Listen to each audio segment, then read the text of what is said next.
Hello students, तो कैसे हैं आप लोग? बढ़िया एकदम। तो आइए स्टार्ट करते हैं यूपी बोर्ड की फिज़िक्स। और इसमें हम खंड का पूरा करा चुके हैं, यानी कि एक वॉल्यूम पूरा हो चुका है, दूसरा वॉल्यूम स्टार्ट करेंगे। तो यहाँ पर जो पहला यूनिट आती है वो है प्रकाशिकी, यानी कि लाइट। प्रकाशिकी जो है ना, बहुत बड़ा चैप्टर है, तो इसको हम ना 7 वीडियो या 8 वीडियो के अंदर बनाएंगे, ठीक है। पर चैप्टर के हिसाब से हम अलग अलग करते चले जाएंगे। तो आज हम जिसमें पढ़ेंगे, तो हम सिर्फ इतना पढ़ेंगे: परावर्तन, अपवर्तन और गोलीय दर्पण। ठीक, चलते हैं पहले टॉपिक की तरफ। तो देखिए, पहला टॉपिक क्या है? प्रकाश का परावर्तन। तो प्रकाश का परावर्तन कहाँ होता है? प्रकाश का परावर्तन कहते किसको है? जब प्रकाश की किरण किसी चिकने तल पर टकराती है और टकराने के बाद वापस लौट जाती है, तो इस घटना को क्या बोलते हैं हम? प्रकाश का परावर्तन बोलते हैं, ठीक है। यानी कि क्या होगा? प्रकाश का परावर्तन क्या होता है? टकराकर लौटने की घटना होती है, ठीक है। यानी कि चिकने तल पर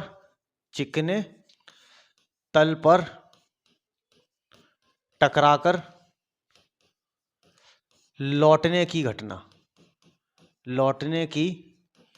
घटना क्या कहलाती है? प्रकाश का परावर्तन कहलाती है, ठीक है। प्रकाश का परावर्तन। अब परावर्तन होने के लिए 2 नियम होते हैं, ठीक है। परावर्तन होने के लिए क्या होंगे? 2 नियम होंगे। तो देखिए, सबसे पहले हमने क्या करा? प्रकाश के परावर्तन को समझते हैं। ये कोई चिकना सरफेस है, ठीक। ये कोई चिकना सरफेस है, इसके ऊपर एक प्रकाश की किरण आएगी, ठीक है, और टकरा कर वो वापस लौटेगी, ठीक है। सपोज कीजिए कि ये प्रकाश की किरण यहाँ से आ रही है, ठीक है, ये आ गई। जिस बिंदु पर ये टकराई है, वो टकरा कर उसी बिंदु से क्या होगी? वापस लौट जाएगी। टकरा कर उसी बिंदु से वापस लौटेगी। तो इस घटना को हम क्या बोलते हैं? प्रकाश का परावर्तन बोलते हैं, ठीक है साहब। आने वाली किरण है, इसका नाम होता है क्या? आपतित किरण। क्या होता है? आपतित किरण, ठीक। यानी कि जो प्रकाश की किरण आती है उसको हम क्या बोलते हैं? आपतित किरण बोलते हैं।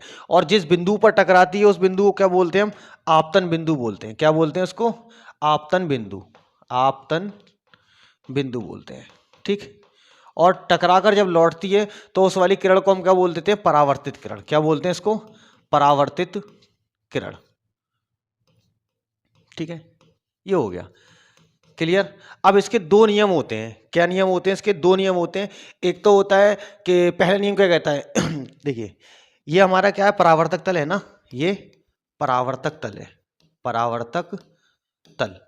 जब प्रकाश की किरण इस तल पर टकराती है तो टकराने के बाद वापस लौट जाती है, तो इसी घटना को हम क्या बोलते हैं? प्रकाश का परावर्तन बोलते हैं, ठीक। पहला नियम क्या कहता है इसका? प्रथम नियम। क्या होता है? प्रथम नियम, ठीक। प्रथम नियम क्या कहता है कि आपतित किरण, ठीक, आपतित किरण, आपतन बिंदु तथा परावर्तित किरण, ठीक है। सभी एक ही तल में होते हैं, सभी एक ही तल पर होते हैं, ठीक है, ठीक। यानी कि प्रकाश का प्रथम नियम क्या कहता है कि आपतित किरण, आपतन बिंदु यानी टकराने वाला बिंदु, तथा परावर्तित किरण, तीनों कहाँ होते हैं? एक ही तल पर होते हैं, ठीक है। तीनों कहाँ होते हैं? एक ही तल पर होते हैं। तीनों एक ही तल पर होते हैं। तो देखिए, ये हमारा क्या है? परावर्तक तल है। यहां से कोई प्रकाश की किरण आई, ठीक है, और ये यहां से टकराकर वापस लौट गई। क्लियर हो गया। तो ये वाली क्या है? आपतित किरण। और ये क्या हो गया? हमारा आपतन बिंदु हो गया। तो इस पर हम एक अभिलंब ड्रॉ कर लेते हैं, ठीक है। ये क्या कहता है कि आपतित किरण, ये वाली यानी कि आपतित किरण, और ये वाली कौन सी होती है? परावर्तित किरण। क्या होती है? परावर्तित किरण, ठीक है। सभी कहाँ होते हैं? सभी एक ही तल में होते हैं। कहाँ पर होते हैं? सभी एक ही तल में होते हैं। ये परावर्तित किरण है। क्या है? ये परावर्तित किरण है, ठीक। ये वाला क्या है? आपतन बिंदु है। क्लियर। तो सभी कहाँ पर होंगे? एक ही तल में होंगे। दूसरा नियम इसका क्या कहता है? दूसरा नियम कि आपतन कोण का मान, आपतन कोण बराबर होता है किसके? परावर्तन कोण के। कहां पर होता है? परावर्तन कोण के बराबर होता है, क्लियर। जैसे कोई रेस किसी सरफेस पे टकरा रही है तो टकराने के बाद जिस बिंदु से लौटेगी वो वहां से परावर्तित किरण हो जाएगी, ठीक है। यानी कि अब आपतन कोण कहाँ होता है, आपतन कोण कहाँ बनता है, आपतन कोण कहाँ, आपतन कोण, ठीक, आपतन कोण। तो आपतन कोण क्या चीज है, आपतन कोण है आपतित किरण और अभिलंब के बीच बना कोण, आपतित किरण और अभिलंब के बीच बना कोण, आपतित किरण व अभिलंब के बीच बना कोण, आपतित किरण व अभिलंब के बीच बना कोण, अभिलंब के बीच बना कोण, के बीच बना कोण, ठीक है साहब, ये होता है। यानी कि देखिए मान लीजिए हमने ये कोई सरफेस लिया, ठीक है, इस सरफेस पे ये किरण टकराई, ठीक है, यहां से ये किरण टकरा गई और हमने ये वाला आपतन बिंदु पर ये वाला अभिलंब ले लिया, तो देखिए क्या कहता है कि एंगल आई, ये एंगल आई होता है, क्लियर। और परावर्तन कोण कहाँ होता है, परावर्तन कोण होता है परावर्तित किरण और अभिलंब के बीच बना कोण, परावर्तित किरण और अभिलंब के बीच बना कोण क्या होता है, आर होता है। दूसरा नियम कहता है कि एंगल आई जो होता है वो एंगल आर के बराबर होता है। दूसरा नियम क्या कहता है कि आपतन कोण का मान जो होगा यानी कि एंगल आई बराबर होगा एंगल आर के। ये वाला कोण कौन सा होता है, ये आपतन कोण होता है, ये वाला कोण कौन सा होता है, परावर्तन कोण होता है। यानी कि अगर इसको देखा जाए, ठीक है, तो सपोज करते हैं, देखिए यहां से ये कोई प्रकाश की किरण आई, ठीक है, और ये यहां से परावर्तित होकर वापस लौट गई। सपोज कीजिए यहां से 45 डिग्री एंगल बना रहा है, परावर्तक तल से और किरण के बीच बना कोण कितने डिग्री का होता है, 45 डिग्री का। अगर मान लो किरण आई है 45 डिग्री पे, तो ये वाला एंगल जो होगा, ठीक है, ये एंगल कितना होगा, आई होगा। और हम जानते हैं जब किसी के ऊपर हम अभिलंब ड्रॉ करते हैं तो वो सरफेस से 90 डिग्री का कोण बनाता है। कितने डिग्री कोण बनाता है, 90 डिग्री का। तो यहाँ पर हम क्या करेंगे, 90 माइनस 45 कर देंगे, तो ये वाला जो कोण मिल जाएगा हमको कितने का मिल जाएगा, 45 डिग्री का। और ये भी कोण कितने का हो जाएगा, 45 डिग्री का। और ये भी कोण कितने का हो जाएगा, 45 डिग्री का। ये वाला कोण 45 डिग्री का हुआ क्योंकि 90 माइनस 45 है। और ये वाला जब एंगल आई हमको मिल गया, एंगल आई हमको मिल गया, तो हम परावर्तन कोण के मान से लगा देंगे कि एंगल आई का मान किसके बराबर होता है, एंगल आर के बराबर होता है। तो जब आई 45 है तो आर भी कितना होगा, 45 डिग्री का कोण होगा, ठीक। यहां पर हो जाते हैं हमारे परावर्तन के नियम खत्म। अब बात करते हैं गोलीय दर्पण। तो देखिए गोलीय दर्पण क्या होता है, एक गोल दर्पण जो होता है वो गोलीय दर्पण कहलाता है, ठीक। इस गोलीय दर्पण को अगर हम बीच में से काट दें, ठीक है, गोलीय दर्पण, तो गोलीय दर्पण हमारे दो प्रकार के हो जाते हैं। गोलीय दर्पण कितने प्रकार के होते हैं, दो प्रकार के। पहला दर्पण कौन सा होता है, उत्तल अवतल दर्पण ले लो। मान लो एक दर्पण होता है हमारा अवतल दर्पण और दूसरा दर्पण कौन सा होता है हमारा, उत्तल दर्पण होता है। क्या होता है, उत्तल दर्पण। ये दर्पण मिलते कैसे हैं, ये गोलीय दर्पण के प्रकार हैं, ठीक है। यानी कि अगर हम किसी मिरर को गोल आकृति में काट दें, ठीक है, यानी कि यहां से हम ये लेते हैं, एक गोल दर्पण हमने ले लिया, क्या ले लिया हमने, गोल दर्पण ले लिया।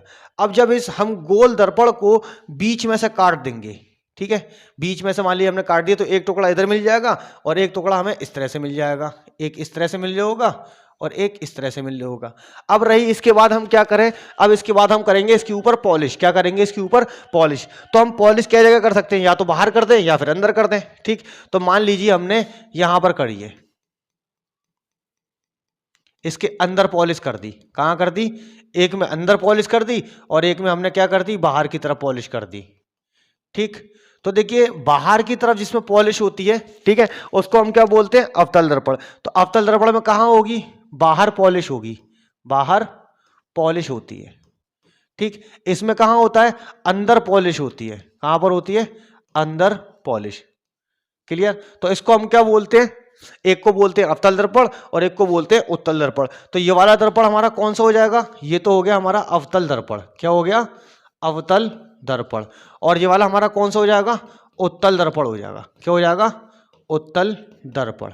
एक को बोलते हैं हम कॉनकेव मिरर, इसको बोलते हैं हम कॉनकेव मिरर, ठीक है, और इसको बोलते हैं हम कॉन्वेक्स मिरर। क्या बोलते हैं, कॉन्वेक्स मिरर, ठीक। अब देखिए चूंकि ये गोल आकृति से काटे गए हैं, ठीक, ये क्या थे, गोल आकृति से काटे गए थे, तो यहां से यहां तक इसका क्या होगा, ये त्रिज्या हो जाएगी और यहां से लेके यहां तक इसकी क्या होगी, ये त्रिज्या हो जाएगी। तो एक की जो त्रिज्या होगी वो इस साइड में होगी और एक की त्रिज्या क्या होगी, इस साइड में होगी, ठीक। क्लियर हो गया। हाँ ठीक है। अब देखिए इस गोलीय दर्पण में, ठीक है, हम गोलीय दर्पण की कुछ परिभाषाएं समझेंगे। तो हमने मान लीजिए ये वाला दर्पण, ये दोनों ही दर्पण उठा लिए, ठीक, कॉपी कर लिए, और कहता है गोलीय दर्पण से संबंधित कुछ परिभाषाएं। तो हम इसको पहले समझेंगे, एक को अलग कर देते, एक को दूसरी तरफ रख देते उठा के, और एक को इस तरफ रख देते उठा के, ठीक, ये रहे। अब देखिए गोलीय दर्पण में हमें कुछ इसकी परिभाषाएं समझनी है। तो इसकी परिभाषाएं हम क्या क्या समझेंगे, देखिए सबसे पहली चीज हम देखेंगे इसका दर्पण के द्वारक, क्या देखेंगे, द्वारक, ठीक है। दूसरा हम देखेंगे इसका ध्रुव, क्या देखेंगे, इसका ध्रुव देखेंगे, ठीक। ध्रुव को पोल कहते हैं, ठीक है। द्वारक को क्या बोलते हैं, आपर्चर बोलते हैं, ठीक है। और उसके बाद में हम देखेंगे इसका फोकस, क्या देखेंगे, फोकस। और उसके बाद क्या देखेंगे, इसकी वक्रता त्रिज्या, वक्रता त्रिज्या, ठीक। उसके बाद में हम देखेंगे इसका मुख्य अक्ष, क्या देखेंगे, मुख्य अक्ष। तो दर्पण को हम इन 5 पॉइंट पे समझेंगे, बोर्ड लेवल तक हम इसी पे ही रहते हैं, क्लियर हो गया। अब दूसरी होगी, वस्तु भी रखी जाएगी और प्रतिबिंब बनेगा, उसको भी हम बाद में देख लेंगे, ठीक है। तो देखिए हमने ये वाला दर्पण लिया, अवतल दर्पण, ठीक है। तो ये जो बाहर के जो हिस्से होते हैं इसको बोलते हैं हम M1 M2, दर्पण के द्वारक बोलते हैं, क्या बोलते हैं, इसके दर्पण के द्वारक, ठीक है। और ये यहाँ पर ये मुख्य अक्ष आ रही है, ये यानी कि ये रेज ऑफ लाइट है, रेज ऑफ लाइट जो होगी बिल्कुल सेंटर में जब टकराती है तो उसको क्या बोलते हैं हम, ध्रुव P बोलते हैं, क्या बोलते हैं इसको, ध्रुव P। तो इसका ध्रुव क्या हो गया, ये हो गया, इसके दर्पण के द्वारक क्या हो गए, ये हो गए और एक ये हो गए, ठीक। यानी कि अवतल दर्पण से ये हो गया। अब फोकस यानी कि फोकस पोल से और केंद्र तक की जो दूरी होती है तो इसको हम क्या बोलते हैं, वक्रता केंद्र बोलते हैं, यहाँ भूल गया मैं, वक्रता केंद्र, वक्रता केंद्र, यानी कि सेंटर ऑफ कर्वेचर बोलते हैं इसको। अब देखिए पोल से सेंटर ऑफ कर्वेचर की जो डिस्टेंस होती है, ठीक, उसको हम क्या बोलते हैं, रेडियस ऑफ कर्वेचर आर, ठीक। यानी कि इसको क्या बोलते हैं, वक्रता त्रिज्या आर बोलते हैं, ठीक। तो ये भी हमारा क्या हो जाएगा, ये सेंटर ऑफ कर्वेचर हो जाएगा और ये हमारी क्या हो गई, वक्रता त्रिज्या हो गई। अब देखिए पोल और वक्रता त्रिज्या के आधे को, ठीक है, पोल और वक्रता त्रिज्या के आधे को हम क्या बोलते हैं, फोकस बोलते हैं, क्या बोलते हैं, फोकस, कैपिटल एफ। देखिए फोकस अलग चीज है और फोकस दूरी अलग चीज है, ठीक है। फोकस उसको बोलते हैं जहां पर प्रकाश की किरणें मिल रही होती हैं, ठीक है, परावर्तित होकर जहां मिलती हैं उसको क्या बोलते हैं, हम फोकस बोलते हैं। और फोकस क्या होता है, जहां से पोल से जो दूरी होती है उसको हम क्या बोलते हैं, फोकस दूरी बोलते हैं, ठीक। तो यहां से यहां तक की जो दूरी हो जाएगी उसको हम क्या बोलते हैं, स्मॉल एफ, और स्मॉल एफ को हम क्या बोल देते हैं, फोकस दूरी, क्या बोलते हैं इसको, फोकस दूरी, स्मॉल एफ, क्लियर, यहां तक समझ में आ गया। तो इसका भी यहां से सेंटर होगा, ये इसका क्या हो जाएगा, फोकस डिस्टेंस, ये इसका हो जाएगा फोकस, और ये क्या हो गई, इसकी फोकस डिस्टेंस एफ हो गई, क्लियर। अब देखिए ये वाला जो पृष्ठ है इसका, ये क्या है, परावर्तक पृष्ठ है, क्या है, परावर्तक पृष्ठ, यहां पर परावर्तन होगा, ठीक है। और ये इसका ये वाला क्या हिस्सा है, ये वाला हिस्सा इसका क्या बोला जाता है, परावर्तक पृष्ठ बोला जाता है, ठीक साहब। यानी कि प्रकाश की जो किरणें हैं इन्हीं तल से टकराएंगी, ठीक। तो टकराने के बाद पश्चात क्या होगा, वो अपने मार्ग से विचलित हो जाएंगी, हट जाएंगी मार्ग से, मतलब उसी माध्यम में लौट जाएंगी टकराने के बाद में, ठीक। यहाँ पर हमारा फोकस भी हो गया, वक्रता त्रिज्या भी हो गई और वक्रता केंद्र भी हो गया, सारी चीजें हो चुकी हैं लगभग, ठीक है। अब इसके बाद में आता है इसका किरण आरेख आता है, क्या आता है, किरण आरेख, ठीक है साहब। तो देखिए हाँ, किरण आरेख से पहले मैं बता दूं, अवतल दर्पण है ना, ये वाला अवतल दर्पण है, ठीक। तो अवतल दर्पण का जो फोकस होता है, ठीक है, अवतल दर्पण का जो फोकस होता है वास्तविक होता है, कैसा होता है, वास्तविक फोकस होता है इसका, वास्तविक फोकस, ठीक। और इसकी वक्रता त्रिज्या भी क्या होती है, वास्तविक होती है, वास्तविक वक्रता केंद्र व त्रिज्या, वक्रता केंद्र व त्रिज्या सब क्या होती हैं, इसकी वास्तविक होती हैं, ठीक है। इसमें क्या होता है, देखिए रेज ऑफ लाइट इधर से आएंगी तो परावर्तन इधर हो जाएगा, यहां पर रेज ऑफ लाइट कभी मिलती नहीं है, ठीक है। तो इसका फोकस क्या होता है, इसका फोकस वक्रता केंद्र व त्रिज्या, ठीक, सब क्या होती हैं, आभासी होती हैं, इसकी कैसी होती हैं, आभासी होता है, ठीक है। रियलिटी इसके अंदर कुछ नहीं होती है। अब हम जरा समझते हैं इसका किरण आरेख, क्या समझते हैं, इसका किरण आरेख समझते हैं, ठीक है साहब। किरण आरेख, ठीक साहब, किरण आरेख क्या चीज है, किरण आरेख। तो देखिए हम दोनों के लिए समझेंगे किरण आरेख, अवतल के लिए भी और उत्तल के लिए भी, ठीक है साहब। किरण आरेख हमको इसका समझना है, तो हम पहले समझेंगे अवतल दर्पण का किरण आरेख। किसका? अवतल दर्पण का। और साथ के साथ हम किसका समझेंगे? उत्तल दर्पण का। दोनों का हम किरण आरेख देखेंगे। क्लियर? अब देखिए प्रकाश की किरण मान लो इस तरह से आ रही है, प्रकाश की किरण इस तरफ आ रही है, तो देखिए दर्पण का मुंह किधर की तरफ है? नीचे की तरफ है ना, तो वो क्या करेगा? प्रकाश की किरण को इधर की तरफ डाइवर्ट कर देगा। ठीक साहब, ऐसा करके प्रकाश की किरण डाइवर्ट हो जाएगी। दूसरी कंडीशन में क्या देखेंगे हम? दूसरी कंडीशन में हमको देखना है,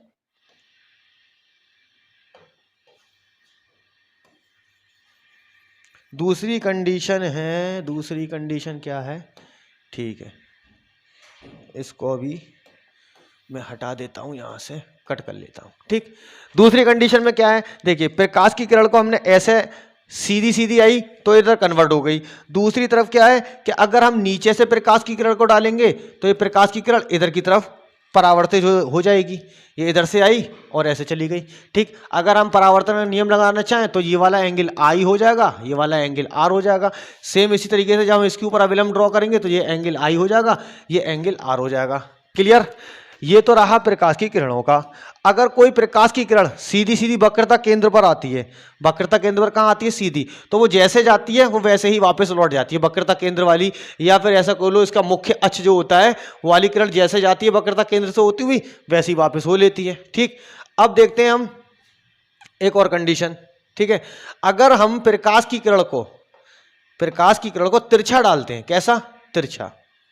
ठीक, यानी कि प्रकाश की किरण जब दर्पण पे इस तरह से टकराती है, ये हमने दर्पण बना लिया, प्रकाश की किरण अब हम किधर टकरा रहे हैं? प्रकाश की किरण को हम तिरछा लेके आ रहे हैं। ठीक है साहब, तिरछा ऐसा करके लेके जा रहे हैं। तो ये प्रकाश की किरण क्या करेगी? अब जब तिरछी आई है तो फिर ये कैसी हो जाएगी? सीधी हो जाएगी। कैसी हो जाएगी? सीधी। अगर प्रकाश की किरण ऐसे गई है तो फिर वो ऐसा करके जाएगी। ठीक है, सेम इसी कंडीशन में कहाँ होता है? नीचे की तरफ भी होता है। क्लियर हो गया? और वक्रता केंद्र से जाने वाली प्रकाश की किरण जैसे जाती है वो वैसे वापस लौट जाती है। ठीक है, जैसे जाती है वो वैसे वापस लौटती है साहब। ठीक, अब हम क्या करते हैं? देखो एक दर्पण हमने ये लिया, ये दर्पण बनाया, बाहर पॉलिश कर ली, इसके बाहर पॉलिश कर ली। ठीक, प्रकाश की किरण मुख्य अक्ष के समांतर आ रही है, ये प्रकाश की किरण इधर से आई, ये वाली प्रकाश की किरण इधर से आई, तो ये वाली कहाँ मुड़ेगी? इधर की तरफ मुड़ेगी। ये वाली कहाँ मुड़ेगी? इधर की तरफ मुड़ेगी। तो ये कहाँ से कट हो रही होंगी? जहाँ पर ये मिल रही होंगी वही इसका क्या होगा? वही इसका फोकस होगा। ये क्या है? इसका फोकस है। अगर प्रकाश की किरण सीधी सीधी आई, ठीक है, ये प्रकाश की किरण सीधी सीधी आई तो क्या होगा? जैसे जाएगी वैसे ही आ जाएगी। तो अवतल दर्पण क्या करता है? अवतल दर्पण किसी प्रकाश की किरणों को एक ही बिंदु पर मिला लेता है, और जिस बिंदु पर मिलाता है उसको हम क्या बोलते हैं? फोकस बोलते हैं। ठीक है साहब, उसको हम क्या बोलते हैं? फोकस बोलते हैं। अब चलते हैं हम जरा उत्तल दर्पण का किरण आरेख समझ लें। ठीक है साहब, इसका किरण आरेख समझ लें। देखो अब परावर्तक पृष्ठ किधर है? इधर की तरफ है, और पॉलिश कहाँ हो रही है? अंदर की तरफ हो रही है। तो देखो अगर प्रकाश की किरण ऐसे आई तो ये वाला मुंह क्या है? इसका इस तरफ इधर की तरफ है, तो ये क्या कर देगा? इसको इधर की तरफ मोड़ देगा। ठीक है, दूसरी तरफ अगर प्रकाश की किरण इधर आई तो इसका मुंह किधर है? इधर की तरफ है, ये नीचे की तरफ मोड़ देगा। ठीक, और प्रकाश की किरण ऐसे आई तो इसी वाले पृष्ठ से टकराएगी जो वक्रता केंद्र से होती हुई जा रही है, वो जैसे आई है वैसे ही वापस लौट जाएगी। तो देखिए इसमें प्रकाश की किरणें जो होती हैं वास्तव में नहीं मिलती हैं, इसमें प्रकाश की किरणें वास्तव में नहीं मिलती हैं, हम इसको मिलता हुआ प्रतीत करते हैं। तो मान लो अगर ये यहां से पॉलिश हटा दी जाए तो ये प्रकाश की किरण किधर से आ रही होगी? ऐसे आ रही होगी ना, इस तरह से, इस तरह से आ रही होगी। और ये प्रकाश की किरण किधर से आ रही होगी? इस तरफ से जा रही होगी। और ये प्रकाश की किरण कहाँ जा रही होगी? ऐसे जा रही होगी। तो इसका जो फोकस होगा वो कैसा हो जाएगा? आभासी हो जाता है। कैसा फोकस हो जाता है इसका? आभासी हो जाता है। ठीक है, तो इसमें कैसा प्रतिबिंब बनता है? आभासी बनता है। उसमें क्या होते हैं? वास्तविक भी बनता है और आभासी भी बनता है। अब न्यूमेरिकल करते टाइम में हमें एक चीज और याद रखनी है। मान लो अब इसका हम न्यूमेरिकल कर रहे हैं, ठीक, और दर्पण में अवतल दर्पण को हमने ऐसे करके सेट करा है।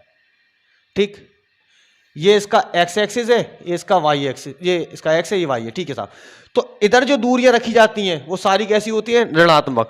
ठीक, तो हम क्या करेंगे? अगर दर्पण हमारा अवतल है, अवतल दर्पण, अवतल दर्पण, तो अवतल दर्पण में फोकस वस्तु की दूरी, प्रतिबिंब की दूरी सभी काय में रखते हैं, माइनस में रखते हैं। काय में रखते हैं, माइनस में। और उत्तल दर्पण में सिर्फ क्या रखा जाता है, उत्तल दर्पण। अगर दर्पण क्या है, उत्तल है, तो वस्तु को हम सिर्फ यहीं तो रख सकते हैं, ठीक है, यहीं रख सकते हैं। तो इसमें क्या होगा, वस्तु की दूरी माइनस में रखी जाएगी, बाद बाकी सब के सब प्लस में रखे जाएंगे, ठीक है साहब। चलते हैं, अब आता है अवतल दर्पण के लिए फोकस दूरी के सूत्र की स्थापना। तो आप सभी लोग 10th क्लास के अंदर पढ़ के आए होंगे, इसकी 6 कंडीशनें होती हैं, ठीक है। अगर मैं उन कंडीशनों कराऊंगा तो चैप्टर बहुत लंबा हो जाएगा। और दूसरी चीज मैंने अपनी वीडियो के अंदर करा रखा है, आप उसके अंदर देख लें, ठीक है।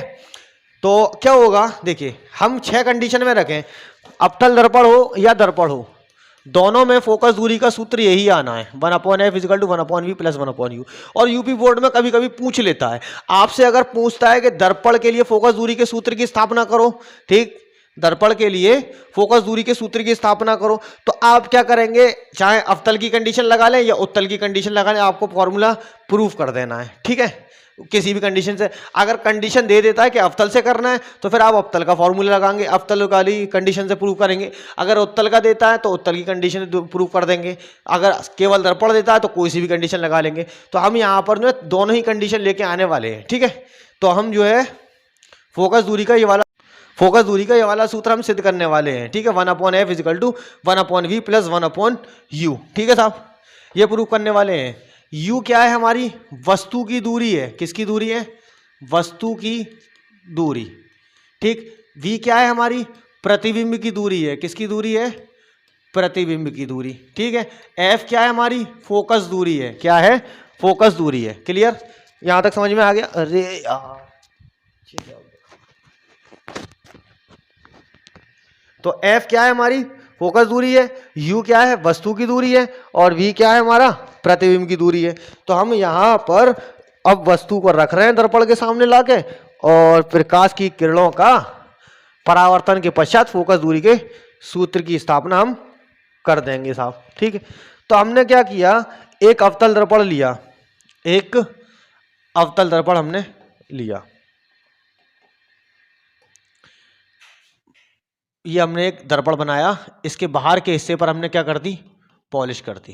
क्या कर दी, पॉलिश। तो देखिए अंदर का जो हिस्सा है, ठीक है, वही परावर्तक पृष्ठ है ना, ये वाला परावर्तक पृष्ठ है, ठीक। अब हमने क्या किया, इसके सेंटर पे एक मुख्य अक्ष खींच लिया हमने। ये भी एक प्रकाश की किरण होती है, ठीक है। ये हमारा पोल हो गया, ये M1 हो गया, और ये M2 हो गया। क्लियर। अब मान लीजिए थोड़ा सा और नीचे से बड़ा करते हैं, यहां से ऐसा करके और बड़ा कर लिया इसको, ये यहां तक आ रहा है, ठीक है साहब। अब हमने क्या करा, एक वस्तु लाके इसकी कहीं भी रखते हैं। तो पहले हम इसका वस्तु बाद में रखेंगे, पहले इसका फोकस फाइंड कर लें। तो मान लो ये वाला यहां पर इसकी फोकस दूरी है, बिल्कुल बराबर की दूरी, बिल्कुल बराबर की दूरी, ये क्या हो जाएगा, इसका वक्रता केंद्र हो जाएगा। अब हम क्या करें, देखिए वस्तु को हम चाहे कहीं भी रख लें, सी पर रख लें, एफ पर रख लें, कहीं भी रख लें, ठीक है। प्रतिबिंब का जो सूत्र है वो यही आना है। तो हमने क्या करा, यहां पर एक वस्तु ला के रख ली, मान लो यहां पर, ये सबसे आसान कंडीशन होती है, ठीक। इस वस्तु का नाम दे दिया हमने O डैश, ये कोई हमारी वस्तु है। अब प्रकाश की किरण इधर से जब इसके ऊपर आ रही होंगी तो इसका प्रतिबिंब बनेगा, ठीक है। वास्तविक भी हो सकता है, आभासी भी हो सकता है। तो देखिए अगर वस्तु मुख्य अक्ष के ऊपर रखी है तो प्रतिबिंब नीचे बनता है, ठीक है, वो वास्तविक प्रतिबिंब होता है। अगर वस्तु नीचे रखी है और ऊपर प्रतिबिंब बनने आए तो इसका मतलब है वास्तविक प्रतिबिंब बनने आए। वास्तविक प्रतिबिंब हमेशा उल्टा बनता है, आभासी प्रतिबिंब क्या होता है, सीधा बनता है, ठीक। आभासी प्रतिबिंब क्या होगा, इसके सामने बनेगा। क्लियर। अब प्रकाश की किरण को हम मुख्य अक्ष के समांतर लेके आएंगे, प्रकाश की किरण को हम मुख्य अक्ष के समांतर लेके आएंगे। तो मान लो ये प्रकाश की किरण है, मुख्य अक्ष के समांतर आई, तो ये किधर की तरफ मोड़ देगा, नीचे की तरफ परावर्तित होगी। और परावर्तन के पश्चात प्रकाश की किरणें कहां से जाती हैं, फोकस से होती हुई जाती हैं साहब। ये चली गई फोकस से होती हुई प्रकाश की किरण, ठीक। और एक प्रकाश की किरण को हमने वक्रता केंद्र सी से गुजार दिया। कहां से गुजार दिया, वक्रता केंद्र सी से गुजार लिया, ठीक। ये रहा वक्रता केंद्र सी से हमने इसको गुजार दिया। तो देखिए जहां पर प्रकाश की दो किरणें मिलती हैं वहीं पर ही क्या होता है, प्रतिबिंब बनता है, ठीक। तो प्रतिबिंब इसमें कहां बनना है, नीचे की तरफ बनना है, वास्तविक प्रतिबिंब है। और वास्तविक प्रतिबिंब कैसा बनता है, उल्टा बनता है, ठीक है साहब। ये ले लिया हमने O और ये ले लिया मेरा I आई डैश, ये हमारी इमेज हो गई। अब देखिए हम यहां पर एक काम और करें, ये बहुत पतला होता है, ठीक है, हमने तो बड़ा कर दिया, इस वाली दूरी को, ये जो दूरी होती है इसको नेगलेक्ट कर देते हैं, ठीक है, और यहां पर हमने मान लिया एक पॉइंट एन, ठीक। अब देखिए फोकस, अब ये पी जो है एन के बहुत पास है, तो यहां से लेके यहां तक की जो दूरी हो गई वो कितनी हो गई, फोकस दूरी हो गई, ठीक। और केंद्र सी से पी तक की जो दूरी होती है उसको क्या बोलते हैं, वक्रता त्रिज्या आर बोलते हैं। क्या बोलते हैं, वक्रता त्रिज्या आर। और एक चीज और आपको बता दूं, वक्रता त्रिज्या और फोकस दूरी में संबंध होता है कि फोकस दूरी के दोगुने गुणनफल को हम क्या बोलते हैं, वक्रता त्रिज्या बोलते हैं साहब, ठीक। और यहां से ये आई से पी तक की जो दूरी हो गई वो कितनी हो गई, प्रतिबिंब की दूरी वी हो गई, ठीक। और ये क्या है, ओ से पी तक की जो दूरी होगी वो कितनी होगी हमारी, यू होगी, ठीक साहब। इतना आपको समझ में आ गया, ठीक। अब हमको क्या करना है, फोकस दूरी फाइंड करना है। तो हम इसमें फोकस दूरी फाइंड करने के लिए क्या देखते हैं, समरूप त्रिभुज देखते हैं। कैसे त्रिभुज देखते हैं हम, समरूप त्रिभुज देखते हैं, ठीक। समरूप त्रिभुज, इसके अंदर हमें देखना है कि समरूप त्रिभुज हमारे किधर हैं। अरे कहां चले जा रहे हो, चलो हटो। समरूप त्रिभुज इसके अंदर हम देखेंगे, ठीक। ये रहा हमारा फिगर इस तरफ, और इसको मैंने करा छोटा, इसको भी कर लूं और इसको उठा के रख देता हूं मैं इधर, 1/u। तो अब इसके अंदर हम क्या देखेंगे, समरूप त्रिभुज देखेंगे। तो देखिए हमें जो समरूप त्रिभुज दिखाई दे रहे होंगे, एक तो ये वाला समरूप है, और एक समरूप ये है, और एक ये वाला है, और एक ये वाला है। ये चार त्रिभुज हमारे समरूप हैं। और एक पॉइंट हम यहां पर और मान लें कि ये परावर्तन जो पॉइंट था वो ए है। तो समरूप त्रिभुज फिर में क्या कहती है, दो त्रिभुजों के लंबों का अनुपात उन दोनों त्रिभुजों के आधार के अनुपात के बराबर होता है। तो हम पहले 1 और 2 ले लेते हैं। कौन सा समरूप त्रिभुज ले रहे हैं, 1 व 2। एक दो एक दूसरे के समरूप हैं। देखिए समरूप त्रिभुज क्या होता है, एक जैसा रूप हो, आकार इनका छोटा बड़ा बराबर दोनों हो सकते, तीन हो सकते हैं, ठीक है। तो समरूप त्रिभुज में ये लंब है ओ ओ डैश, ठीक। और इसका आधार कितना है, इसका आधार है ओसी, या इसको लंब ले लें पहले, तो ये कितना होगा, आई आई डैश बराबर किसके हो जाएगा। अब जब इसका लंब पहले लिया तो इसका आधार भी पहले लेंगे, तो ये कितना हो गया, ओ सी अपॉन, ठीक है। और ये वाला हमारा कितना हो गया, सी आई हो गया। क्या हो गया, सी आई, ठीक। इसको हमने मान लिया इक्वेशन नंबर 1। अब हम समरूप त्रिभुज कौन सा ले रहे हैं, 3 व 4 से। समरूप त्रिभुज कौन सा ले रहे हैं, 3 व 4। ये 3 व 4 हमारे क्या है, समीकरण नहीं है, समरूप त्रिभुज है भाई साहब। तो अब हम क्या करेंगे, जब इसका लंब पहले लिया तो इसका ही लंब पहले ले ले। तो हमने यहां पर देखा ए एन अपॉन, और ये कितना हो जाएगा, आई आई डैश बराबर कितने हो जाएगा, एन एफ या एफ एन बटे, ठीक है, एफ आई, ठीक है साहब, एफ आई, ये हो गया। और देखिए हमें ये दिख रहा है, जब दो समांतर चलने वाली किरणों के बीच में दो बराबर दूरी पर लंब डाले जाते हैं, ये वाला ये, तो ओ ओ डैश किसके बराबर हो जाएगा, ए ए एन के, यानी कि ओ ओ डैश बराबर किसके है, ए एन के। तो इसको हमने उठा के रख लिया, तो ये कितना हो गया, ओ ओ डैश बटे आई आई डैश बराबर F N upon F I, ये हो गया हमारा, ठीक है साहब। एक को समीकरण 1 दे दिया और एक को समीकरण नंबर 2 दे दिया। अब हम क्या करेंगे, समीकरण 1 व 2 की तुलना कर देंगे, तो हमको क्या मिल जाएगा, ओसी बटे हो जाएगा हमारा सी आई के, और एफ एन बटे किसके हो जाएगा, एफ एन बटे हो जाएगा एफ आई के। ये हमने मान लिया समीकरण नंबर 3। अब सारी जो दूरियां हैं हमको दे रखी होंगी, अगर नहीं दी हैं तो हम उसको फाइंड कर लेंगे। देखिए अब फाइंड जब हम कर रहे होंगे तो हमको ओसी पता है, ओसी ये तो फाइंड करना है, ये वाला है ही नहीं इसके अंदर, ठीक है साहब। सी आई पता है, सी आई भी फाइंड करना है, नहीं पता है, एफ आई भी फाइंड करना है। तो देखो ओसी जब हम फाइंड कर रहे होंगे तो उसके बड़ी वाली दूरी कितनी यू है, उसके पास छोटी दूरी कितनी हो रही है, आर आ रही है ना। ये वाली दूरी और ये दूरी मिल जाए तो हमको फाइंड कर लेंगे ना। तो ये कितना हो जाएगा, यू में से आर माइनस कर देंगे, यू माइनस आर, ठीक। अब हमको क्या फाइंड करना है, सी आई। सी आई बड़ा, सी आई बहुत छोटा सा पोर्शन है, तो उसकी बड़ी वाली दूरी कितनी है, ये आर है, और इसके बाद में कितना है, आई से पी जे मिल गया, तो हम क्या कर देंगे, आर माइनस वी कर देंगे, आर माइनस वी, ठीक है साहब। अब क्या है, एफ एन, देखो एफ एन ये है, ठीक, एफ एन पता है हमको कितना है, स्मॉल एफ है, क्या है, स्मॉल एफ है, ठीक है साहब। अब देखो एफ आई भी नहीं पता है, तो उसकी बड़ी वाली दूरी को छोटी वाली दूरी से माइनस कर देंगे, तो ये कितना हो जाएगा, ये हो जाएगा हमारा वी माइनस एफ हो जाएगा, यानी कि ये बड़ी हो रही है ना ये वाला पोर्शन, वी माइनस एफ, ठीक है साहब। यानी कि अब हमें इसके जरिए फॉर्मूला प्रूफ कर देना है, ठीक, हमको ये वैल्यू मिल गई। और हम जानते हैं, हम क्या जानते हैं कि आर बराबर कितना होता है भाई, 2f क्या होता है, वक्रता त्रिज्या फोकस दूरी की दोगुनी होती है। क्या होती है, दोगुनी होती है भाई। अब सीधा सीधा गुणा गणित लगा दो इसका, तो गुणा गणित जैसी लगाएंगे तो ये हो जाएगा u माइनस आर, ये हो जाएगा v माइनस एफ, और ये हो जाएगा f r माइनस वी। इतना समझ में आ गया साहब? ठीक है। तो u का मल्टीपल इसमें होगा तो ये कितना हो गया, uv हो गया, u का मल्टीपल f में होगा तो ये कितना हो गया, uf हो गया, और ये r है, r का मल्टीपल v के साथ में होगा तो ये rv हो गया, और इसका मल्टीपल इसके साथ में होगा तो ये rf हो गया। ठीक है, और यहां पर कितना हो गया, माइनस माइनस प्लस और हो जाएगा ये। ठीक है साहब, एफ आर यानी कि ये भी कितना हो गया, आर एफ, और ये कितना हो गया, माइनस एफ वी।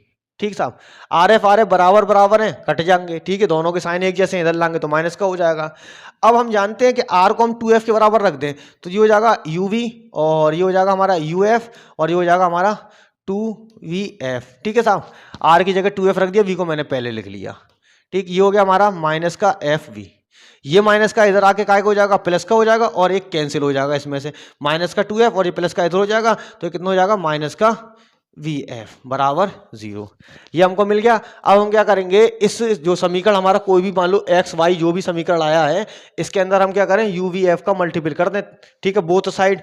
तो जैसे ही हमने इसमें uvf लगाया और इसमें uvf लगाया तो ये तो हमारा 0 हो गया, और ये वाला टर्म बचा, तो ये कितना हो गया, uv upon uvf minus uf upon uvf minus vf upon uvf बराबर 0। ठीक है साहब, u से u कैंसिल, v से v कैंसिल, u से u कैंसिल, f से f कैंसिल, v से v, f से f। ठीक, कैंसिल हो गए। तो यहां पर कितना बचता है हमारे पास, 1 अपॉन f। ठीक है, minus 1 upon v minus 1 upon u।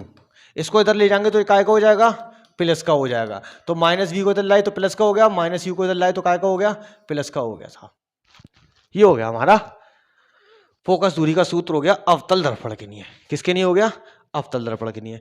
अब हम चलते हैं उत्तल दर्पण के लिए फोकस दूरी का सूत्र स्थापित करना है साहब। ठीक है साहब, उत्तल दर्पण के लिए हम फोकस दूरी का सूत्र स्थापित करेंगे। तो हम बनाते हैं पहले उत्तल दर्पण। क्या बनाते हैं, उत्तल दर्पण। ठीक है साहब, अब क्या होगा, हम एक इसकी मुख्य अक्ष इधर से ले लेते हैं। तो देखिए ये इधर का जो होगा आभासी होगा। कैसा होगा, आभासी होगा। इधर का कैसा होगा, आभासी होगा। तो मैं इसको आभासी दिखा देता हूं, इमेजिनरी। ठीक है साहब, वस्तु को हम कहाँ रखेंगे, परावर्तक पृष्ठ के सामने रखेंगे। तो परावर्तक पृष्ठ इसका इधर है तो वस्तु इधर रखी जाएगी। ये कितनी हो गई, ओ डैश हो गई वस्तु। ठीक, अब क्या होगा, प्रकाश की किरण मुख्य अक्ष के समांतर आएगी और इस तल पे टकराएगी ऐसा करके। ये जब टकरा गई तो टकराने के पश्चात कहाँ होगी, ये इधर की तरफ कहीं लौट जाएगी ऐसा करके, इधर की तरफ लौट रही होगी। ठीक है साहब, हम क्या करेंगे, इस प्रकाश की किरण को पीछे की तरफ बढ़ा लेंगे। यहां पर बढ़ाया हमने, यहां पर, तो यहां पर ये काटेगी, वही इसका क्या होगा, फोकस होगा। ठीक, अब दूसरी प्रकाश की किरण को हम ऐसे लेके जाएंगे, ऐसे ले जाएं या कैसे भी ले जाएं। दूसरी प्रकाश की किरण हमें कहां से गुजारनी है, दूसरी प्रकाश की किरण जो है हमारी वक्रता केंद्र पर जानी चाहिए। कहां जानी चाहिए, वक्रता केंद्र पर। ठीक है साहब, वक्रता केंद्र पर ये चली गई, यहां पर ये मिल गई सी। क्लियर। अब देखिए, तो इसका प्रतिबिंब कहां बनेगा, यहां जो प्रतिबिंब बनेगा वो कैसा होगा, आभासी होगा। कैसा होगा, आभासी होगा। ये बन गया हमारा प्रतिबिंब। ठीक, ये हमने आई ले लिया और ये हमारा कितना हो गया, आई डैश हो गया। अब क्या करना है, ये वाला इसका पोल है, ये कितना है, m1 है, ये कितना है, m2 है। ये प्रकाश की किरण जैसे आई है वैसी वापस होती हुई प्रतीत हो रही होगी। ये इधर से गई है तो ये इधर से निकल जाएगी। परावर्तन हो गया साहब, हो गया। ठीक है साहब, अब क्या करेंगे, इनकी दूरियां बना लें। इनकी दूरियां बना लें, कि कैमरा टेढ़ा हो गया, नहीं है साहब। इनकी हमने दूरियां बना ली। दूरियां बनाई तो ध्रुव से वस्तु तक की जो दूरी होती है वो कितनी होती है, u होती है। और ध्रुव से जो वक्रता केंद्र तक की जो दूरी होती है वो कितनी होती है भाई, r होती है। ध्रुव से फोकस तक की जो दूरी होती है वो कितनी होती है, स्मॉल f होती है साहब। ध्रुव से प्रतिबिंब की जो दूरी होती है वो कितनी होती है, v होती है साहब। ये सारी दूरियां हमें मिल गई। अब हम क्या करेंगे, जैसे हम जो पुराना काम करते आए वही करेंगे। जहां पर एक लंब गिरा लेंगे इसके ऊपर, ये ऐसे करके ये लंब गिरा देंगे। इस वाले हिस्से को हम नेगलेक्ट कर देंगे।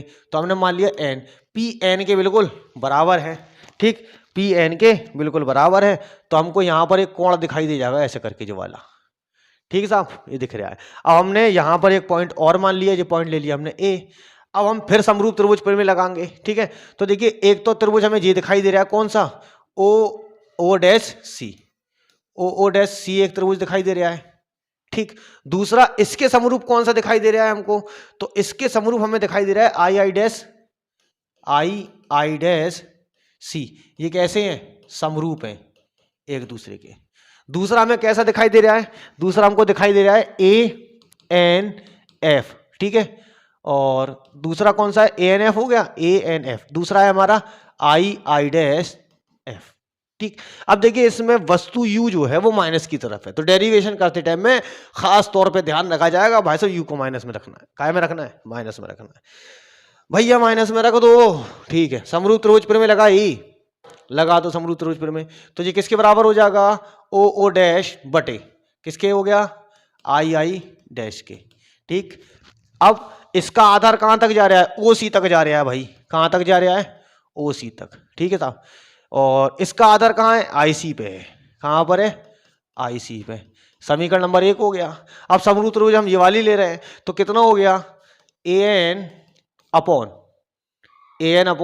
ठीक है, आई डैश बराबर इसका लंब और तो इसका आधार, तो ये कितना हो जाएगा, NF अपॉन ये कितना हो जाएगा, FI हो जाएगा, या IF जो भी लेना है ले लो।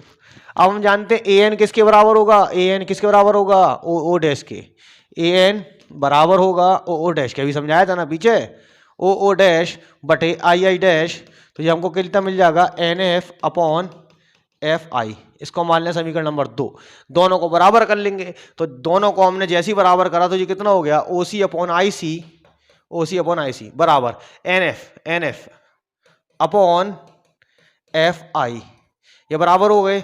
समीकरण नंबर 3 हो गए। अब जो वैल्यू दे रखी है उनको दे दो, और जो नहीं हो तो फिर फिगर से निकाल लो साहब, ठीक है साहब, निकालेंगे, निकाल लो, निकालनी तो काम है तुम्हारा, ठीक है। OC देखो, OC किससे मिलकर बना है, OP प्लस PC से, तो ये कितना हो जाएगा, U प्लस F, और U आपका किस तरफ है, माइनस की तरफ है, तो आप इसको माइनस रख लो। IC देख लो भैया, IC J वाला है, ठीक। IC फाइंड करना है हमें, तो हम क्या करेंगे, R में से V को माइनस कर लें, हमें IC मिल जाएगा, ठीक है। R माइनस V बराबर NF हमको पता है कितना है हमारा, स्मॉल f है, ठीक। अब हम क्या निकालना है, FI निकालना है, तो हम क्या करेंगे कि ये वाला जो है V, रुक जाओ, ये F है और V हमारा यहां तक हो रहा है, थोड़ी गलती हो जाएगी फिर, V हमारा यहां तक हो रहा है साहब, ये रहा। तो यहां से देखें IC, ठीक है, IC फाइंड करना है ना, तो मैंने क्या करा है, R माइनस IC फाइंड करना था, तो R माइनस F होगा यहाँ पर बस गलती हो जाती, फिर R माइनस F हो जाएगा जी, ठीक है साहब। अब FI हमारा कितना है, तो FI हो जाएगा हमारा F माइनस B, क्योंकि ये बड़ा है और ये छोटा है, तो F माइनस B, ठीक है साहब। अब हमको क्या करना है, सीधा गुणागणित कर देना है इसका, तो जैसे ही गुणागणित करेंगे तो ये हो जाएगा माइनस का U प्लस का F, और ये हो जाएगा हमारा F माइनस V, ठीक है। कितना हो जाएगा, F माइनस V, ठीक, इसका मल्टीपल इसमें, इसका मल्टीपल इसमें, और ये कितना हो गया, F into R minus F, ये हो जाएगा। जो मल्टीपल हो रहा है उसको मल्टीपल कर दें, जो कैंसिल हो रहा है उसको कैंसिल कर देंगे बाद में। U का मल्टीपल F में करेंगे तो माइनस का UF, माइनस का U का मल्टीपल इसमें होगा तो प्लस का UV, ठीक है साहब। इसका मल्टीपल F में होगा तो कितना हो गया, F स्क्वायर, और F का मल्टीपल इसमें होगा तो माइनस का VF, ठीक। और ये कितना हो जाएगा, RF माइनस का F स्क्वायर, ठीक। नहीं, कुछ गलती हो गई, कुछ गलती हो रही है, यहां से दोबारा देखते हैं, रुक जाओ, इधर से देखो, यहां से देखो, OC कितना है हमारा, OC ये है, तो U प्लस कितना हो रहा है, PC, U प्लस कितना हो रहा है हमारा, R हो रहा है, ठीक है साहब, यानी कि U प्लस R हो रहा है, U प्लस R, और U किधर की तरफ है, माइनस की तरफ है, तो उसको माइनस कर दिया। अब देखें IC, तो IC हमारा कहाँ है, IC हमारा ये वाला है ना पॉइंट, ये वाला, तो IC निकालना है हमको, ठीक है। तो हम क्या करेंगे, आई सी निकालेंगे, आर माइनस वी कर दें, क्या कर दें, आर माइनस वी।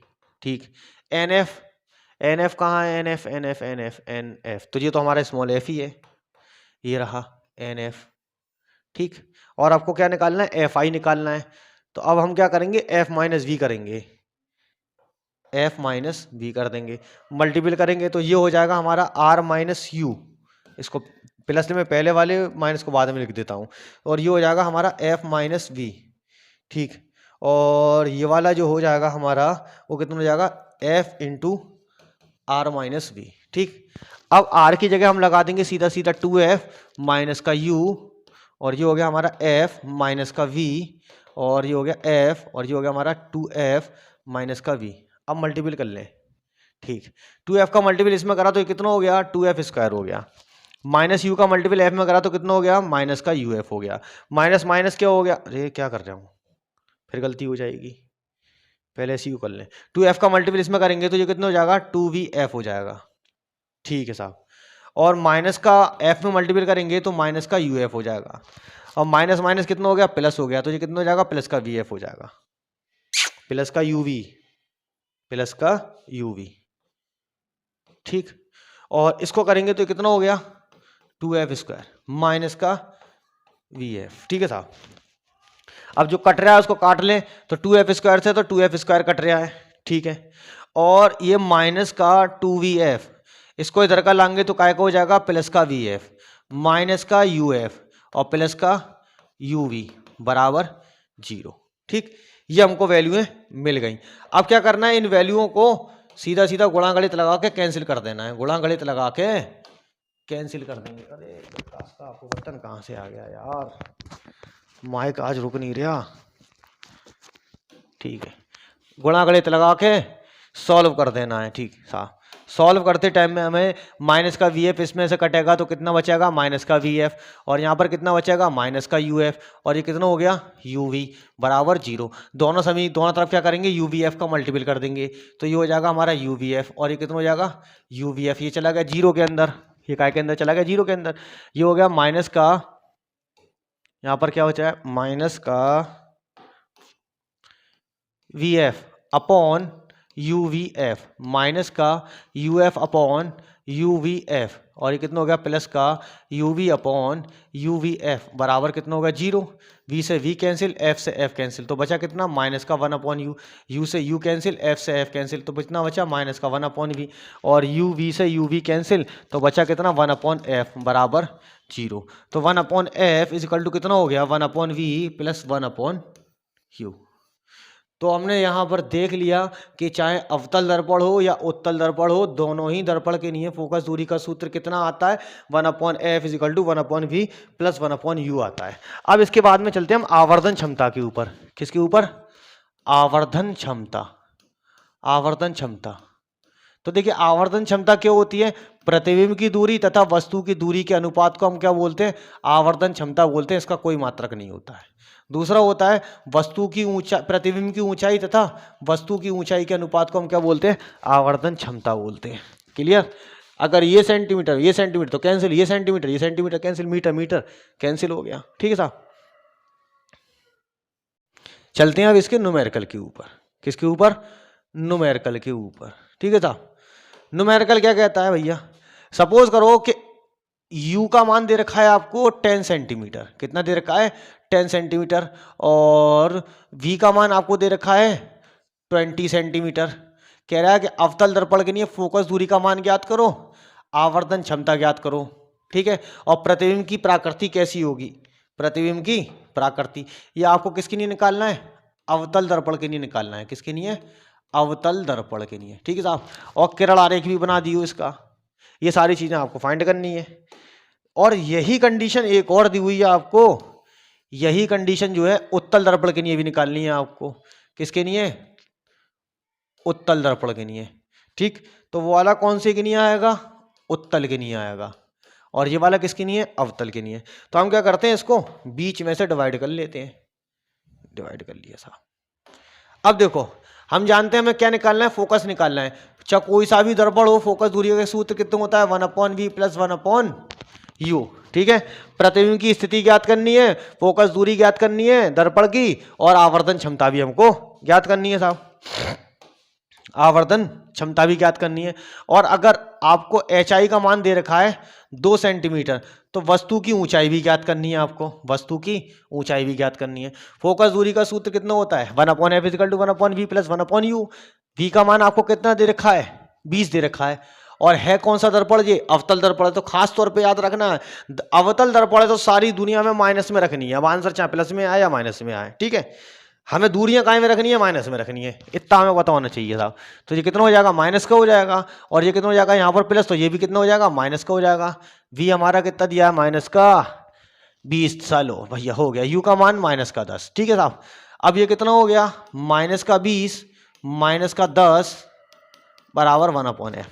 20 लासा तेलिए के नियम से कितना आ जाएगा, कॉमन आ जाएगा, 20 एक कम 20, तो यहाँ पर कितना बचा, माइनस का 1, 10 दूनी 20, तो ये कितना बचा, माइनस का 2, तो 1/f जो आई आपकी वो कितना आ गया, ये हो गई माइनस का 3/20, तो f का मान कितना हो जाएगा, 20/-3 हो जाएगा, माइनस का 20/3। यह हमारी फोकस दूरी आ गई, क्या आ गई हमारी फोकस दूरी, ठीक है साहब। अब देखो फोकस माइनस में आ रहा है तो इसका मतलब वास्तविक प्रतिबिंब है। प्रतिबिंब कैसा था, वास्तविक था। दूसरी चीज, अगर हम किरण आरेख से इसको देखेंगे, किससे देखें भैया, किरण आरेख से देख लें, तो हम जो है अवतल दर्पण यहां लेंगे, ठीक है। अवतल दर्पण की जो फोकस दूरी है, ठीक, ये दर्पण था, ये फोकस था, और ये हमारा कितना था, ये वक्रता केंद्र था, ठीक। वस्तु कितने पे रखी हुई है, 10 सेंटीमीटर पे रखी हुई है, और प्रतिबिंब हमारा कितने पे बनने है, 20 सेंटीमीटर की दूरी पर बनने है साहब। तो फोकस दूरी हमारी कितनी है, तो इसको काट लो, 3 एक कम 3, ठीक है। और नहीं भाई, नहीं नहीं नहीं, 3 एक कम 3, 3 छक्का 18, कितना हो गया, 3 छक्का 18, पॉइंट लगा के 2 जीरो पड़ेंगे तो फिर 3 छक्का 18 यानी कि 66.67 कुछ करके आंसर हमारा आ गया। ये अप्रोक्सीमेट वैल्यू इतनी आ गई सेंटीमीटर में, ये हमारी फोकस दूरी आ गई सेंटीमीटर में साहब। अब देखो फोकस दूरी ये कितनी हो रही है, 6.67, ठीक। और वस्तु कहाँ रखी हुई है, वस्तु कहाँ रखी हुई है, टाइम चल रहा है, ठीक है। अरे यार ये क्या चलता है मेरे साथ में, कैमरा वैमरा सब हिला रहता है, मेरा मूड सा खराब हो जाए, ठीक है ना, चलो। अरे यार फोकस दूरी, अब देखो कहाँ गई, वस्तु कहाँ रखी हुई थी, 10 सेंटीमीटर की दूरी पर, तो वस्तु की जो दूरी है वो फोकस दूरी से ज्यादा हो गई ना, ठीक। तो प्रतिबिंब तो वैसे भी वास्तविक बनना है, क्योंकि वस्तु आभासी कब बनता है अवतल दर्पण में, जब वस्तु की दूरी प्रतिबिंब वो फोकस दूरी से कम हो जाए तभी वह आभासी बनता है, बाद बाकी सब में वास्तविक बनता है।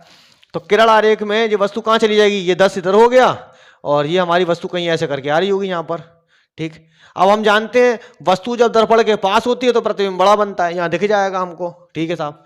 एम तो वैसे भी दिख गया, प्रतिबिंब तो वैसे ही वस्तु से बड़ा हो गया ना। अब हमको क्या निकालनी है, इसकी आवर्धन क्षमता निकालनी है। तो आवर्धन क्षमता का फॉर्मूला हम जानते हैं कितना होता है, आवर्धन क्षमता होती है हमारी माइनस का v/u या फिर माइनस का h/u, ठीक है।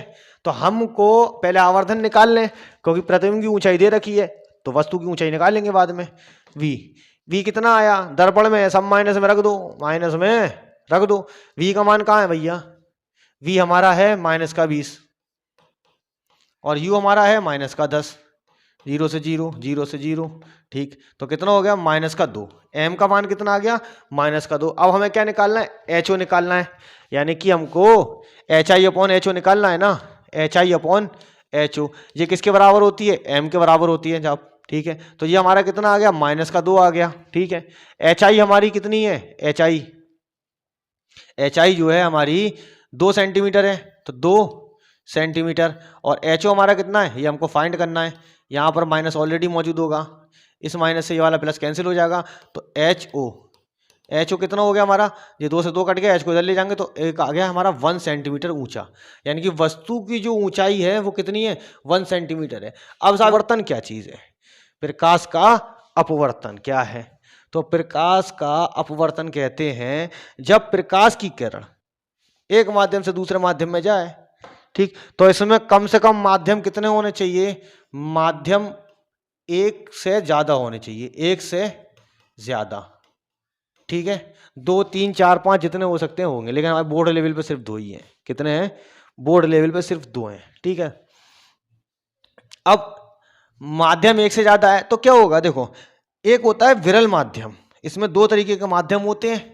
एक होता है हमारा विरल माध्यम और दूसरा होता है हमारा सघन माध्यम।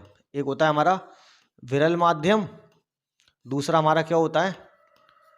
सघन माध्यम होता है। क्या होता है? सघन माध्यम।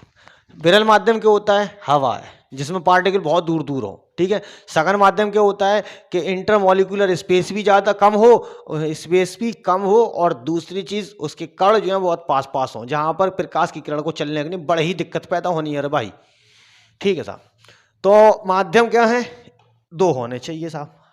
मान लो ये आपका माध्यम 1 है और ये माध्यम 2 है, ठीक।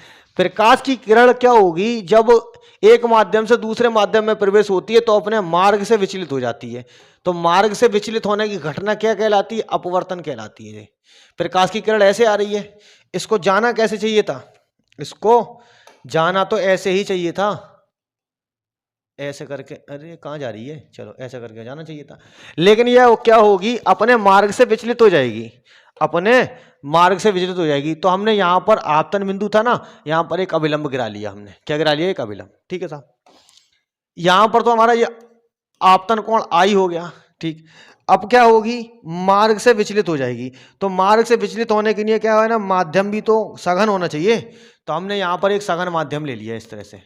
ये हवा का 5 कानी 5 कुछ भी हो सकता है, कानी वो कानी कह रहा हूँ, पानी या कांच कुछ भी हो सकता है, ठीक है साहब। तो क्या होगा? अब ये प्रकाश की किरण क्या है? इसको ऐसे जाना चाहिए था, लेकिन वो जाएगी कैसे? वो ऐसे जाएगी, अपने मार्ग से विचलित होकर जाएगी साहब, ठीक है। इस विचलन होने की घटना को हम क्या बोलते हैं? अपवर्तन बोलते हैं। क्या बोलते हैं? अपवर्तन। ये हो गया हमारा आर, ठीक। अगर एंगल आई का मान बड़ा है एंगल आर से, ठीक है, एंगल आई का मान क्या है? बड़ा है एंगल आर से, तो वो कहां से आई है? विरल से सघन में आई है। कहां से आई है? विरल से सघन में। कहां आई है? सघन में, ठीक। और अगर एंगल आई का मान छोटा है एंगल आर से, यानी कि एंगल आर बड़ा हो गया, तो अब प्रकाश की किरण कहां से आई है? सघन से विरल में आई है। कहां से आई है? सघन से विरल में आई है। अगर एंगल आई बराबर हो जाए एंगल आर के, तो इसको क्या बोलते हैं? इसको बोलते हैं हम पूर्ण आंतरिक परावर्तन। पूर्ण आंतरिक परावर्तन बोलते हैं जी। ये तो हमारी कंडीशनें हो गई, ये तो हमारी क्या हो गई? कंडीशनें हो गई जो हमको देखनी है। अब क्या है? प्रकाश की किरण सघन माध्यम से विरल में आए। कहां से आए? सघन से विरल में आए, ठीक है साहब। तो हम इसी को उठा लेते हैं, जरा थोड़ा टाइम बच जाएगा। Time and tide wait for none, ठीक है।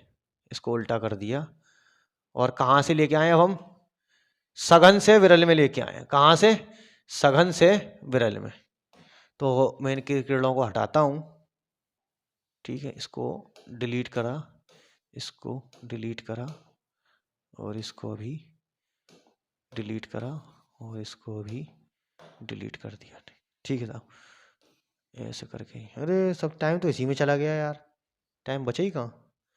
ये रहा। अब प्रकाश की किरण कहाँ से आ रही है? प्रकाश की किरण हमारी कहाँ से आ रही है? सघन से विरल में आ रही है भाई। कहाँ पर आ रही है? सघन से विरल में। तो प्रकाश की किरण ऐसे चल रही है सघन से, ठीक है साहब। हमने क्या करा? एक अभिलंब ड्रॉ कर लिया इसके ऊपर, यहाँ एक अभिलंब हमने गिरा लिया, ठीक है। तो अब क्या होगा? क्या होगा? ये हमारा एंगल आई है ना, ये हमारा क्या है? एंगल आई है, ठीक। जब सघन माध्यम से विरल में आती है तो वो क्या है? अभिलंब से दूर हट जाती है। कहाँ चली जाती है? दूर जाती है, ठीक है साहब, दूर जाएगी। तो उसको जाना कैसे चाहिए था? ऐसे जाना चाहिए था, लेकिन वो कैसे जाएगी? ऐसे करके चली जाएगी, ठीक। ये हो गया हमारा एंगल आर। जाना उसको ऐसे चाहिए था, ठीक। क्लियर? अपने मार्ग से कुछ हट जाएगी। इस कंडीशन को हम क्या बोलते हैं? प्रकाश का अपवर्तन है, सघन से विरल में आई है। क्लियर? कैसे आई है? सघन से विरल में। तो प्रकाश का अपवर्तन का नियम क्या कहता है? पहला नियम कहता है कि क्या नाम उसका? आपतित किरण कौमा अपवर्तित किरण तथा आपतन बिंदु पर अभिलंब सभी एक तल में होंगे, ठीक। दूसरा नियम क्या कहता है?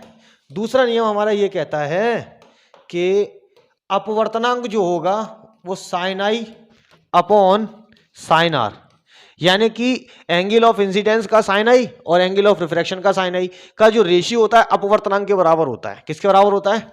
अपवर्तनांक के बराबर होता है साहब। और हम जानते हैं अपवर्तनांक किसके बराबर होता है? वायु में प्रकाश की चाल तथा माध्यम में प्रकाश की चाल। ठीक, या हम एक और ले लेते हैं कि n बराबर कितना होता है? n2 upon n1। ठीक, n2 क्या है? सघन माध्यम का अपवर्तनांक है, n1 क्या है? विरल माध्यम का अपवर्तनांक है। ठीक है साहब। और दूसरी एक कंडीशन में और ले लेते हैं कि माध्यम 1 में चाल और माध्यम 2 में चाल बराबर किसी होता है? अपवर्तनांक के बराबर होता है। ठीक है साहब, क्लियर। अब यह हमारा अपवर्तन हो गया। अब इसके बाद में आता है हमारा क्या? प्रकाश किरणों की उत्क्रमणीयता आती है। देखिए, प्रकाश किरणों की उत्क्रमणीयता हम बाद में समझा लेंगे, पहले हम समझा देते हैं पूर्ण आंतरिक परावर्तन और क्रांतिक कोण। पूर्ण आंतरिक परावर्तन और क्रांतिक कोण ना, पहले उसी को ले लेते हैं, प्रकाश किरणों की उत्क्रमणीयता। देखिए, जब प्रकाश की किरण एक माध्यम से दूसरे माध्यम में जाती है, एक माध्यम से कहां जाए? दूसरे माध्यम में जाए। ठीक है, यानी कि प्रकाश की किरण ऐसे आई, अरे रंग चेंज कर लो भाई, ये रहा, इस तरह से आ रही है। ठीक, तो वो क्या होगी? अभिलंब के पास झुक जाएगी। विरल से सघन में आई है तो कहां पर झुक जाएगी? अभिलंब के पास। कहां पर? जब विरल से सघन में आई है तो एंगल आई ये हो गया हमारा, एंगल आर ये हो गया। प्रकाश की किरण ऐसे चल रही है और ऐसे जा रही है। ठीक है साहब, मार्ग से विचलित हो गई, मार्ग से विचलित हो गई। ठीक है, हमने क्या ले लिया? ये सघन माध्यम हमने ड्रॉ कर लिया। क्या कर लिया हमने? सघन माध्यम ड्रॉ कर लिया साहब। क्लियर हो गया। अगर क्या हो, जब प्रकाश की किरण किसी इसके नीचे वाले सरफेस पर पड़ेगी तो पड़ने के बाद क्या कर जाएगी? लौट जाएगी। तो हम लौटने वाली कंडीशन छोड़ें, हम यहां क्या करते हैं? एक मिरर लगा दें। क्या लगा दें? एक मिरर लगा दें। ठीक, तो प्रकाश की किरण क्या होगी? जैसे ही इस मिरर पर टकराएगी, जैसे इस मिरर पर टकराएगी तो वो उल्टी दिशा में वापस लौट जाएगी। इस घटना को हम क्या बोलते हैं? प्रकाश की उत्क्रमणीयता। यानी कि जब प्रकाश की किरण एक माध्यम से दूसरे माध्यम में जाए, उसी माध्यम से उसी रास्ते पर वापस लौट जाए, तो उसको क्या बोलते हैं? प्रकाश की उत्क्रमणीयता बोलते हैं। रिवर्सिबिलिटी ऑफ लाइट होता है ये। ठीक है, तो हमने मान लिया ये वाला माध्यम 1 है, ये वाला माध्यम 2 है। तो प्रकाश की किरण कहां से आई? 1 and 2, 1 से 2 में जा रही है। तो अभी क्या है? एंगल आई है, साइन आई अपॉन साइन आर है। ठीक है, अब क्या हो रही है? प्रकाश की किरण दूसरे माध्यम से पहले माध्यम में जा रही है, दूसरे माध्यम से पहले माध्यम में जा रही है। तो एंगल आई जो होगा वो किसके बराबर हो जाएगा? एंगल आर के। ओ हाँ, तो जो हो जाएगा साइन आर अपॉन साइन आई। ठीक, यानी कि प्रकाश की किरण जो है वो लौट रही है यहां से, तो ये एंगल आई होगा ना। ठीक है, क्या होगा? 1 and 2 इंटू 2n1 किसके बराबर होता है? Sine I upon sine are, sine I upon sine r. ठीक है साहब, sine I upon sine r into sine r upon sine i. I से आई कैंसिल, आर से आर कैंसिल, तो 1 and 2 किसके बराबर हो जाएगा? 2n1 के बराबर। कितना हो गया? 1। क्लियर, यानी कि 1 and 2 इंटू 2n1 बराबर कितना हो गया? 1। तो 1 and 2 किसके बराबर हो जाएगा? 1 अपॉन 2n1 के बराबर हो जाएगा। अब अगर हम इसको एयर ले लें और इसको गिलास या वाटर जो लेना है वो ले लें, तो ये कितना हो जाएगा? ANG बराबर होता है किसके? GNA के। किसके बराबर होता है? GNA के। क्लियर, यहां तक हो गया? ओके, ठीक, चलो ये हो गया हमारा क्लियर। अब हम जरा बात करते हैं इसके नेक्स्ट टॉपिक की। तो देखिए, इसका नेक्स्ट टॉपिक क्या है? पूर्ण आंतरिक परावर्तन तथा क्रांतिक कोण। तो भैया देखो, पूर्ण आंतरिक परावर्तन क्या होता है और क्रांतिक कोण क्या होता है? तो क्रांति लिखने वाला जो कोण है वो क्या कहलाता है? क्रांतिक कोण कहलाता है। भाई देखो, वाकई में क्रांति लिखेगा, वो जो कोण है ना वो क्रांति लिखेगा। कॉपी, चलो क्रांतिक कोण, आओ क्रांति लिख दूं। चलो, पूर्ण आंतरिक परावर्तन और क्रांतिक कोण। तो देखो, इसकी एक कंडीशन है, उसको समझ लियो। कंडीशन समझना बहुत इंपॉर्टेंट है। देखो, पूर्ण आंतरिक परावर्तन होता कहां है और क्रांतिक कोण कहां होता है? जब प्रकाश की किरण सघन से विरल में आए। कहां पर आए? सघन से विरल में आती है, तभी ये तीनों कंडीशनें होंगी, तभी ये तीनों कंडीशन होनी है, बाद बाकी किसी कंडीशन में नहीं होनी है ये। ठीक है, एक मैं इसको ऐसे लग लूं और एक और ले लूं इस तरह से, ये तीन अलग अलग कहानियां रच लूं पहले। रच ली, ये ऐसे दोनों को करा बड़ा और नीचे की तरफ थोड़ा सा खींच दिया ऐसे करके, ठीक था। तो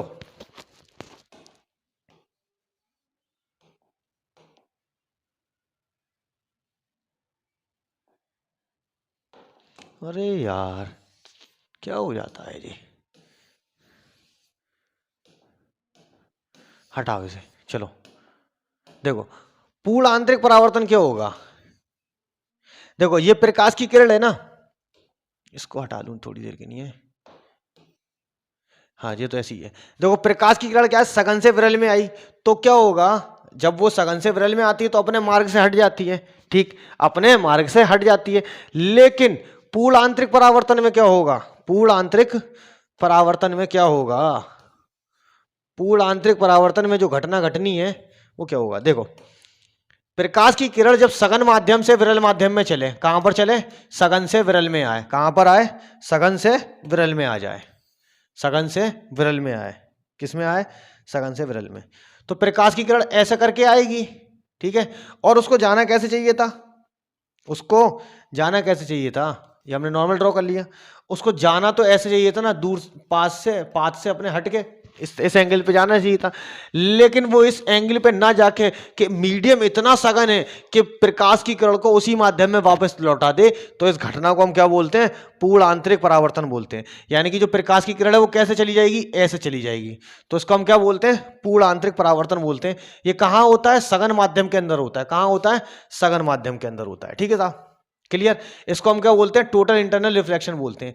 टोटल इंटरनल रिफ्लेक्शन में एंगल आई किसके बराबर रहता है, एंगल आर के।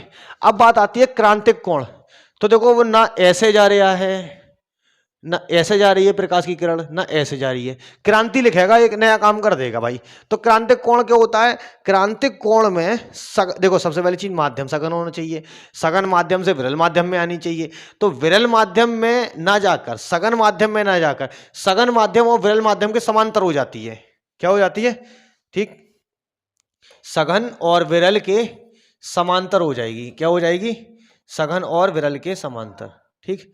तो ये प्रकाश की जो किरण थी, ये वाली जो प्रकाश की किरण आई है ना, ये वाली, ठीक, ये प्रकाश की किरण ना तो ऐसे जा रही है, ना तो ऐसे जाएगी, ना ऐसे जाएगी, ना ऐसे जाएगी, कैसे भी ना जाएगी, ये प्रकाश की किरण जो है बिल्कुल समांतर हो जाएगी, ठीक है।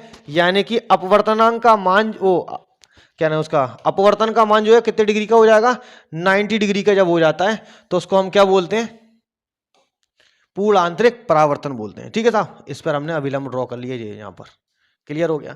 तो यानी कि प्रकाश की किरण कहां से आई है, सेकंड मीडियम से वन मीडियम में आई है ना, सेकंड मीडियम से वन मीडियम में आई है, तो साइन आई अपॉन साइन आर, ये कंडीशन है, साइन आर। अब यहां पर साइन कितना का हो जाएगा, 90 डिग्री का हो जाएगा, यानी कि आर का मान कितने डिग्री के बराबर हो जाता है, 90 डिग्री के बराबर हो जाता है, किसके, 90 डिग्री के साथ, ठीक है, n1। तो ये कितना हो गया, sine I upon sine are, sine 90 हो गया, और हम जानते हैं साइन 90 की वैल्यू कितनी होती है, 2n1 साइन आई अपॉन 1, तो ये कितना हो गया 1, और ये कितना हो गया साइन आई अपॉन ट्वाइस n1, ठीक है। और वी नो डेट, हम जानते हैं ट्वाइस n1 जो किसके बराबर होता है, 1n2 के बराबर होता है। तो अगर हम 1n2 ले, हमको करना क्या है, देखो 2n1 यहाँ पर है, ये किसके बराबर हो गया, साइन आई के बराबर हो गया, और इसको हमें क्या लिखना है, 1 अपॉन यानी कि 1n2 लिख देंगे, तो ये किसके बराबर हो जाएगा, साइन आई के। और हम यहाँ पर आई को किसके बराबर कर लेते हैं, सी के, आई को हम किसके बराबर कर लेते हैं, सी के, ठीक है, आई को हम सी के बराबर कर लेंगे, ठीक। तो ये कितना हो जाएगा, यानी कि यहां से हो गया, चलो जब ये आई सी के बराबर हो गया तो 1 अपॉन कितना हो चुका है यहां पर, 1n2 बराबर साइन सी, ठीक है, और 1 अपॉन साइन सी किसके बराबर हो जाएगा, 1n2 के। यानी कि अगर हम इसको ए एन जी बराबर लिख दें तो ये कितना हो जाएगा, 1 अपॉन साइन सी के, ठीक। ये इसको हम क्या बोलते हैं, अपवर्तनांक तथा क्रांतिक कोण में संबंध, अपवर्तनांक व क्रांतिक कोण में संबंध, क्रांतिक कोण में संबंध। ठीक, तो मिलते हैं फिर, यहाँ पर हमारा हो गया खत्म। अब मिलते हैं हम नेक्स्ट वीडियो के अंदर, जो होगा हमारा लेंसों के ऊपर, लेंस और गोलीय अवतल पृष्ठ या उत्तल पृष्ठ। ठीक है।